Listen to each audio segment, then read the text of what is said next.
Here's the first subject that I've found so interesting. I want to share it with you. Then I want to talk about personal development, the subject that I started listening to age 25 that revolutionized my whole life, from my mentor, Mr. Earl Schoaf.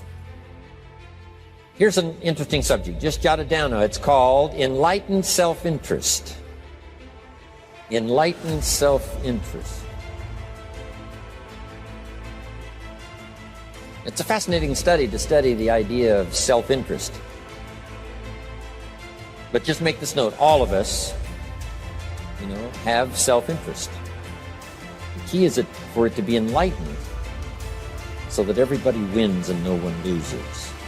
You see, in life, there's never enough time to do everything, but there's always enough time to do the important things. Successful people, peak performers, concentrate on the top items. And remember, anything other than working on the top items on your list is a waste of your time. And time management is not just time management is life management. You can do anything you want with your life if you will manage your time properly. We all have the same 24 hours a day, and the ability to concentrate, to discipline yourself, to use willpower and perseverance, to concentrate on one thing at a time is a quality of all success. Nothing great has ever been accomplished without the ability to concentrate single-mindedly on one thing at a time. Here is my favorite time management question, which I give to you for free. It's simply this. Before you start anything, ask yourself, what is the most valuable use of my time right now? Make a list and say, what is the most valuable use of my time right now? When you get into your car, say, what is the most valuable use of my time right now? Ask yourself that question over and over and over again. Repeat it and repeat it and repeat it until it's driven into the subconscious mind as a command. The most important word as far as the results we get from life are concerned, in this or any other language, and that word is attitude. It is our attitude toward life which will determine life's attitude toward us. Let's face the fact honestly that we shape our own lives, and the shapes of them will be determined by our attitudes. A person with a poor attitude toward learning, for example, isn't going to learn much until he changes his attitude. If we take the attitude that we cannot do something, we generally will not do it, an attitude of failure, and we're whipped before we start. So we know then that what we receive from life, what we accomplish or fail to accomplish, is due in large measure to our overall attitude. Why would you waste 1 second doing something that wasn't progressing your dream? Go after this thing called life. Don't look back and have regrets. Understand that you're at a place and a position right now when hard work and valuing people, nothing can stop you, I promise you. So your dream will cause you to go insane, because what you want, it hunts you every single night. See, the big dogs, they won't give you the opportunity. You're gonna have to take it. I need you to remember your destination. You don't realize your dreams are so important because your DNA, who you are as a person, is wrapped up in your dreams. No matter what happens, you will not quit, because quitting is not an option, because you have a why, you have a passion, you have a purpose. I have a dream. Your DNA is in your dreams. Be the example for the crazy dreamers in this world. Our first interest is to survive. What does it take to survive? Our second interest is to succeed. What does it take to succeed? What does it take for me personally to survive and to succeed? Can I legitimately be interested enough in the things that help me both succeed and survive? And here's what I discovered. The answer is yes. It's possible to exercise self-interest, but to do it in such a way that no one loses, everyone benefits. Key phrase. Life was not designed to give us what we need. Life was designed to give us what we deserve. We do not reap a harvest in the fall because we need it. We reap a harvest in the fall because we deserve it. Human beings can alter their lives by altering their attitudes of mind, and isn't it wonderful that we have this measure of control? Before we start talking about our attitude toward the world, let's talk about our attitude toward ourselves. Since it is the attitude we take toward ourselves which determines our attitude toward the world. Now right here we come to a rather strange fact.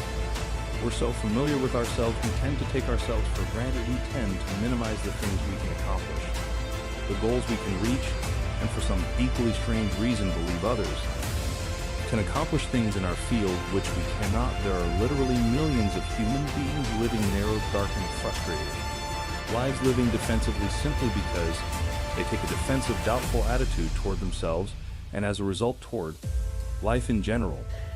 Develop a sense of urgency. A sense of urgency is a quality that is possessed by only 2% of the population. 2% of the population do things fast. 2% of the population have a bias for action. In Tom Peters' wonderful book, In Search of Excellence, he says that all the excellent companies have a bias for action. And all of the companies that do not classify or do not come into the excellence category do things when they get around to it. You call them up and you have a problem or a complaint. You hear from them 3 or 4 weeks later. But the excellent companies, you call up with a problem or a complaint, bang, there's somebody back to you in 2 minutes. If you ever want an experience, call IBM, call Hewlett-Packard, and say, I'm having a problem getting some information. I'm having a problem with my PC. They won't let you off the phone until they've taken care of you. You call the other companies, they'll say, it's not my job. They say, the guy who takes care of that isn't here. When will he be back? I don't know. Can you take a message? I don't have a pencil. You need to use guilt as your fuel. You need to start feeling guilty when you're not achieving or striving towards your dream.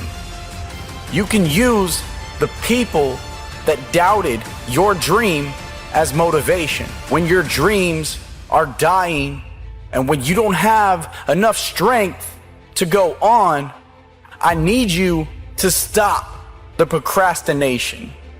I need you to let go of all limitations. Many people are suspicious of and oppose change, yet change is the one thing in life on which we can absolutely count. People who stay young all the years of their lives not only welcome change, but see it for what it really is: new opportunity, new chances for further fulfillment. Attitude is a reflection, a result of a person's will. It is incalculably powerful. It can bring about marvelous results for us, but we need to train it patiently day by day. Not necessarily from a moral standpoint. Of course, there are some moral laws as well, spiritual and moral laws. But just the basic laws that simply say, if you wish to reap, you must plant. So jot this down. Reaping is reserved for the planters. And the reason they reap is because they deserve it. They're the planters. They deserve to reap. Interesting Bible phrase that says, if you keep knocking, you'll find open doors. Good phrase to jot down. If you keep knocking, you'll find open doors. Doors of opportunity. Doors of a chance to meet someone. Doors open for association. Doors open to find someone special. Doors open to find a unique business colleague. If you keep knocking, the phrase says, doors of opportunity are open to those who continually knock. Is analysis. Make a list. How do you make a list? And you make your list for each day the evening before. And you always work from a list. Now, why do you make it the evening before? The primary reason is if you make a list the evening before, the subconscious goes to work on your list while you're asleep. And during the night, the subconscious will solve problems and bring insights to you. You'll wake up in the morning with insights, ideas, intuitions, answers that will make your day more productive. Now, the second reason that you use a list is because if you don't have a list, it's like driving down the street in a car with no steering wheel. You just drift, and every bump, every interruption, everything that happens sets you off in a different direction. A list gives you a track to run on for the entire day. Another reason that you use a list is because with a list, you can analyze where you are. You can tell what is more important and what is less important. You can tell what is irrelevant, what can be delegated, what can be delayed, what can be put off. That when you use a list and you work down the list and you check things off, each time you check something off on a list, it gives you a feeling of accomplishment.